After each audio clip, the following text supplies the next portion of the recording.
अस्सलाम वालेकुम students, welcome back. और आज हम चैप्टर नंबर 6 का कोवलेंट बॉन्ड वाला टॉपिक कवर करेंगे।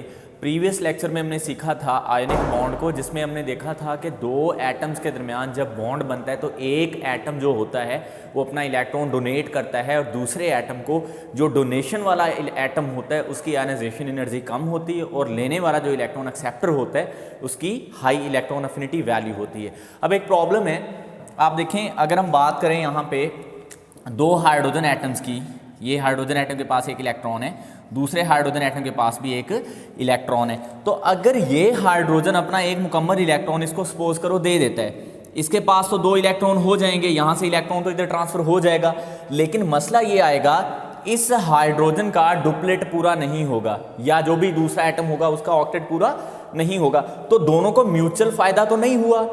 तो बॉन्ड बनने में हमेशा दोनों एटम जो होते हैं जिनके दरमियान बॉन्ड बन रहा होता है उनको इलेक्ट्रॉन के अगर रिस्पेक्ट से देखा जाए तो फायदा होना होता है, लेकिन इस तरह फायदा नहीं होगा। तो फिर ये क्या करेंगे, इसमें डोनेशन और एक्सेप्शन नहीं होगी, बल्कि ये दोनों एटम अपना एक एक जो इलेक्ट्रॉन है वो शेयर कर लेंगे कुछ इस तरह से, मतलब ये इस तरह ऐसे, और यहाँ पे इस हाइड्रोजन के पास इस तरह दो इलेक्ट्रॉन होंगे और इस हाइड्रोजन के पास ही।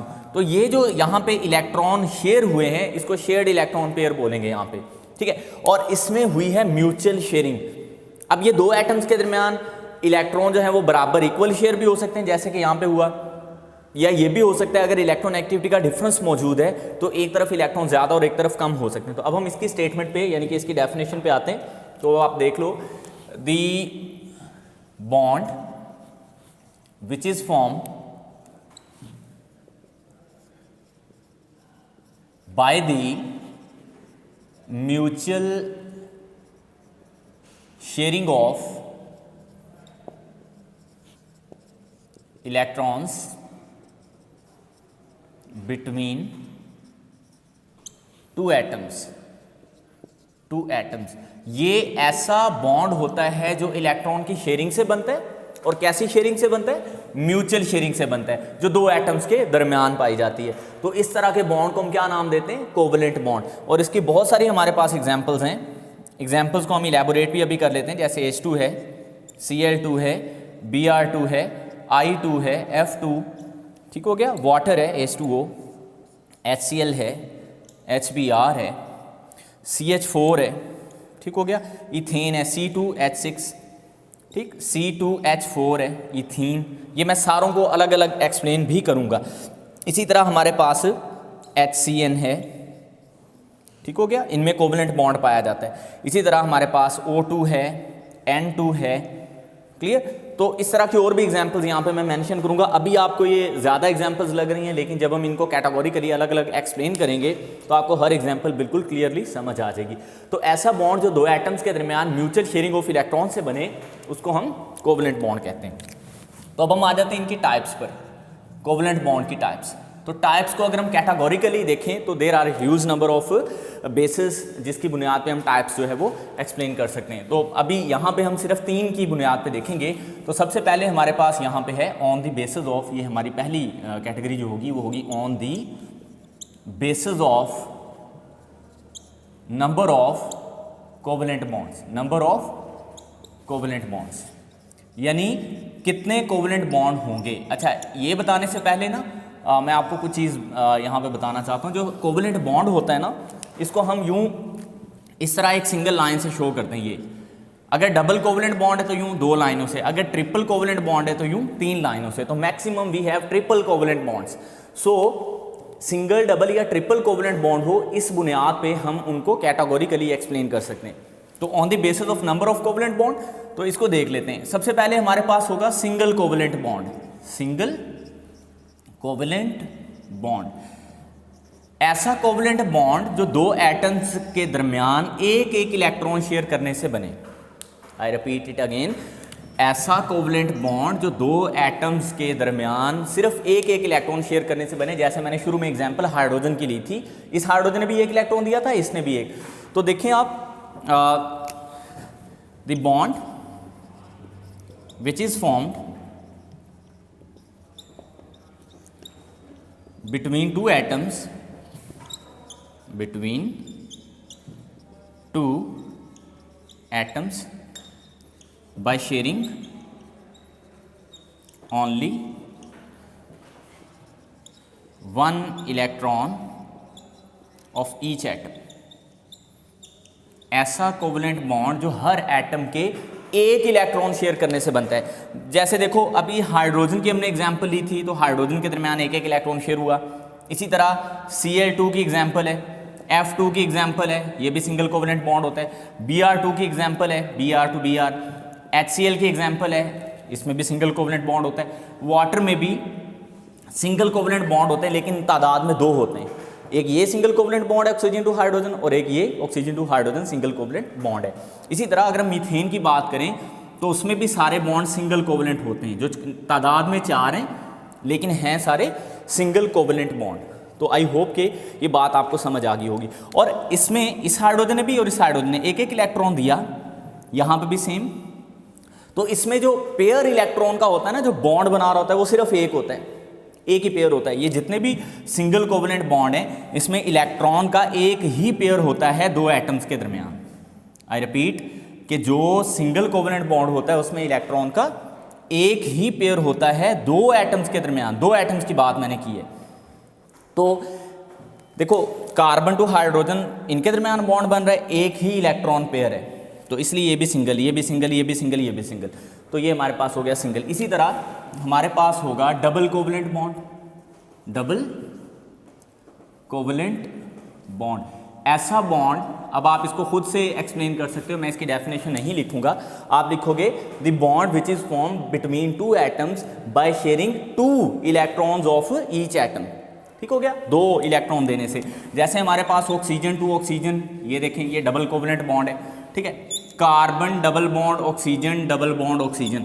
अब यहाँ पे स्टूडेंट अक्सर कंफ्यूज रहते हैं। देखें carbon to oxygen double covalent bond है, फिर carbon to oxygen double covalent bond है। कार्बन के टोटल बॉन्ड 4 हैं, लेकिन कार्बन का हर ऑक्सीजन से डबल कोवलेंट बॉन्ड है यहाँ पे। और अगर इथीन की एग्जांपल लेनी है तो ये हमारे पास इथीन का मॉलिक्यूल है, दिस इज इथीन मॉलिक्यूल। इसमें भी carbon to carbon double bond है। अब हम बात कर लेते हैं इससे नेक्स्ट ट्रिपल कोवलेंट बॉन्ड की। ट्रिपल कोवलेंट बॉन्ड, हाँ जी बताएं इसको कैसे एक्सप्लेन करेंगे हम।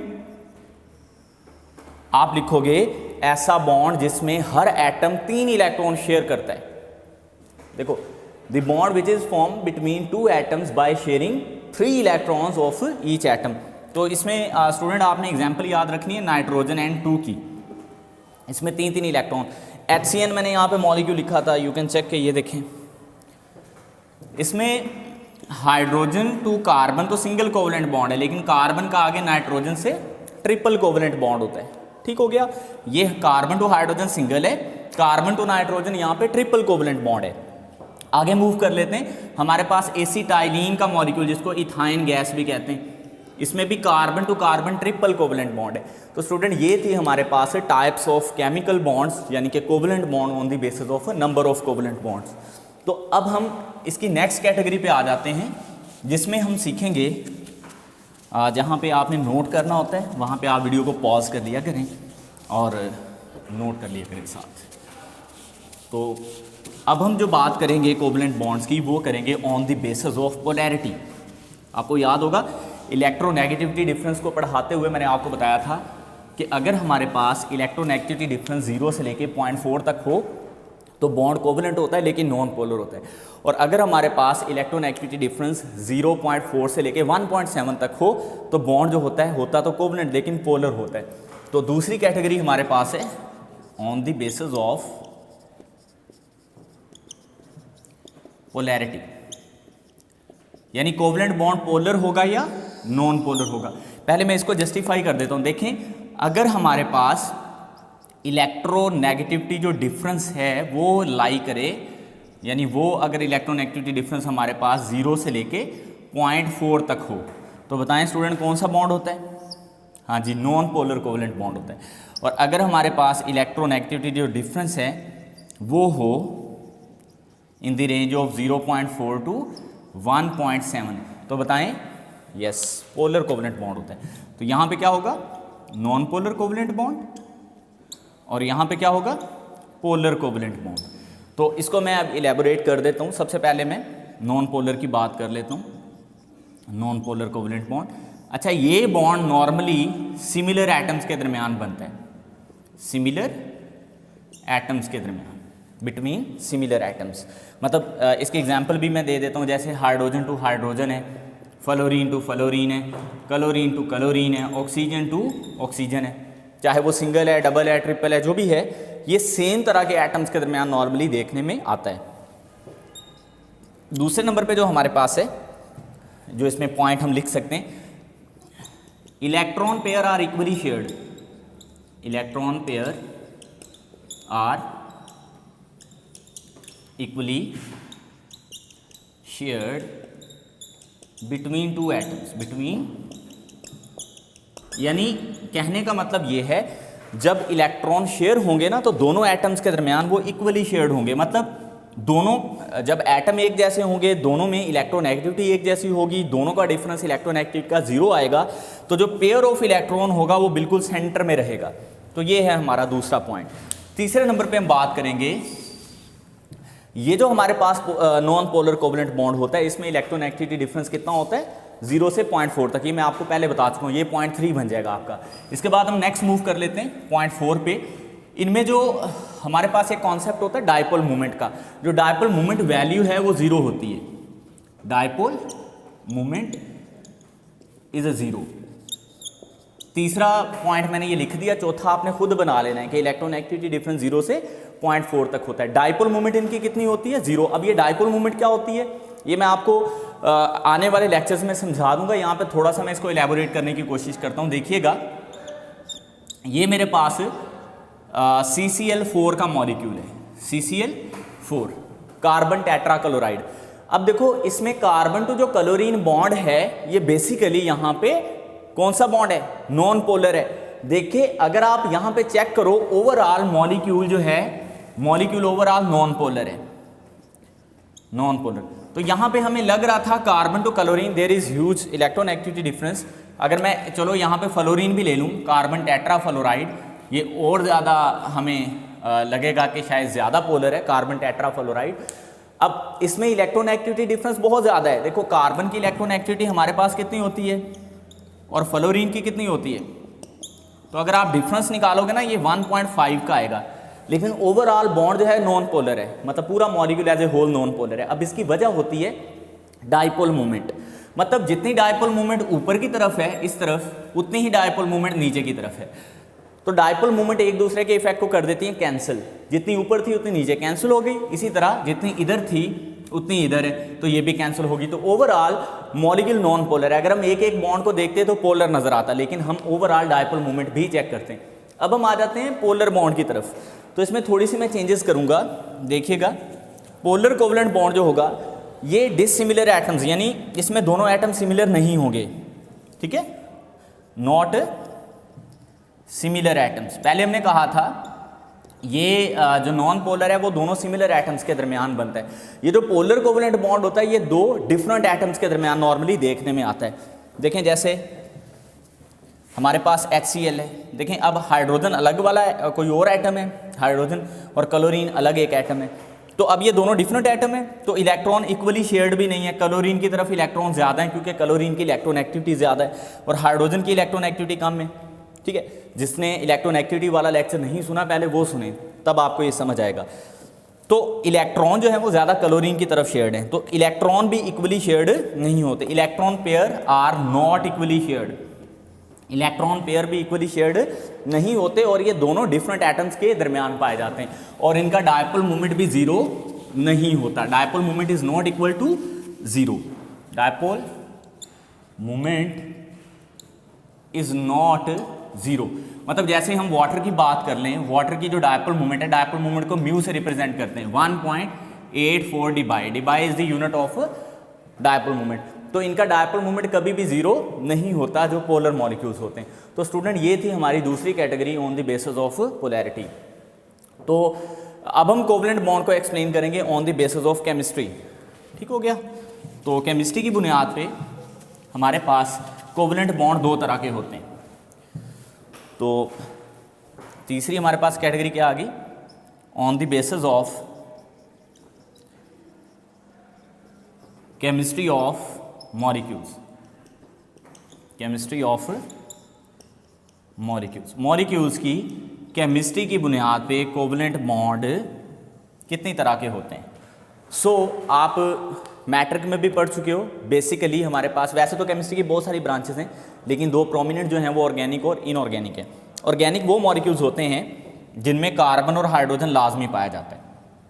तो पहले हम ऑर्गेनिक को डिस्कस कर लेते हैं। जैसे हमारे पास मीथेन है, जैसे हमारे पास इथेन का मॉलिक्यूल है, ठीक हो गया, जैसे हमारे पास इथीन का मॉलिक्यूल है, जैसे हमारे पास एसिटाइलिन यानी इथाइन का मॉलिक्यूल है, तो जैसे हमारे पास बेंजीन है, चलो वो एक अलग, उसको मैं बाद में देखें, ये इतने हमारे सेकेंड ईयर में देख लेंगे।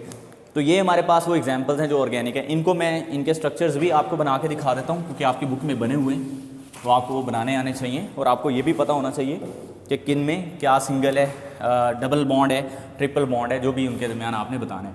तो देखो मीथेन की अगर हम बात करें तो carbon to hydrogen 4 single covalent bond है, और इसको हम नाम क्या देते हैं, मीथेन, और ये ऑर्गेनिक मॉलिक्यूल है, ऑर्गेनिक कंपाउंड है। इथेन की बात करें तो इथेन में यूं इस तरह कार्बन से सिंगल कोवलेंट बॉन्ड होता है, और हर कार्बन 3-3 हाइड्रोजन से जुड़ा होता है, क्योंकि कार्बन जो है मैक्सिमम 4 बॉन्ड बनाता है, कार्बन की वैलेंसी 4 होती है, इसको हम इथेन कहते हैं। Carbon to carbon double bond, और इस तरह 2 हाइड्रोजन हर कार्बन से जुड़े होंगे, इस मॉलिक्यूल का नाम हम इथीन कहते हैं। ऊपर इथेन है, ये इथीन है, ये मैट्रिक में आप पढ़ चुके हो इन चीज़ों को। और carbon to carbon triple bond, और हर कार्बन के साथ एक हाइड्रोजन है, इसको हम एसिटाइलिन या इथाइन कहते हैं। इथाइन या एसिटाइलिन भी इसी का नाम है। ठीक हो गया स्टूडेंट्स। तो ये थी हमारे पास ऑर्गेनिक केमिस्ट्री की बुनियाद में इनकी टाइप्स। तो अब हम थोड़ा सा जो इनकी टाइप्स को इलेबोरेट कर लेते हैं on the basis of inorganic chemistry. कुछ हमारे पास कंपाउंड ऐसे भी हैं जिनको हम इनऑर्गेनिक केमिस्ट्री में स्टडी करते हैं। ठीक हो गया। तो होते वो भी कोवलेंट बॉन्ड रखने वाले मॉलिक्यूल्स हैं इनऑर्गेनिक, जैसे वाटर का मॉलिक्यूल है, HCl का मॉलिक्यूल है, जिसमें यानी कार्बन और हाइड्रोजन इसेंशियल एलिमेंट्स ना हो। तो इनऑर्गेनिक में देख लो, जैसे वाटर है, वाटर हमारे पास इनऑर्गेनिक है। ठीक हो गया। अमोनिया है, अमोनिया का स्ट्रक्चर आपने चैप्टर नंबर 4 में बनाना सीखा है। तो ये तो मतलब ये वाले मॉलिक्यूल्स हमारे पास इनऑर्गेनिक है। आपकी बुक में एक मॉलिक्यूल का नाम लिखा है सिलेन। सिलेन का फॉर्मूला होता है SiH4। सिलिकॉन का हाइड्रोजन से 4 बॉन्ड बनाना, और इस जो कंपाउंड का नाम हमने सिलेन रखा है, इसको सिलिकॉन टेट्राहाइड्राइड भी कहते हैं। सिलिकॉन के साथ 4 हाइड्रोजन है। ठीक हो गया। और इसको हम लिखते हुए यूँ लिखेंगे, सिलिकॉन हाइड्रोजन हाइड्रोजन। तो इसमें हर सिलिकॉन का हाइड्रोजन के साथ सिंगल कोवलेंट बॉन्ड है। सिलिकॉन कार्बन ही के ग्रुप से लाई करता है, और ये भी 4 बॉन्ड बनाने की एबिलिटी रखता है।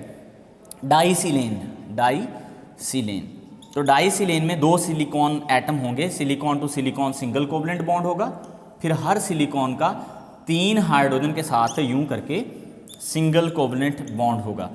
तो स्टूडेंट ये था हमारे पास कॉन्सेप्ट कोवलेंट बॉन्ड का, जिसमें हमने सीखा कोवलेंट बॉन्ड है क्या, कुछ एग्जांपल्स मैंने दी थी, फिर मैंने उनको एक्सप्लेन किया टाइप्स को on the basis of number of covalent bond, जिसमें सिंगल, डबल और ट्रिपल थे।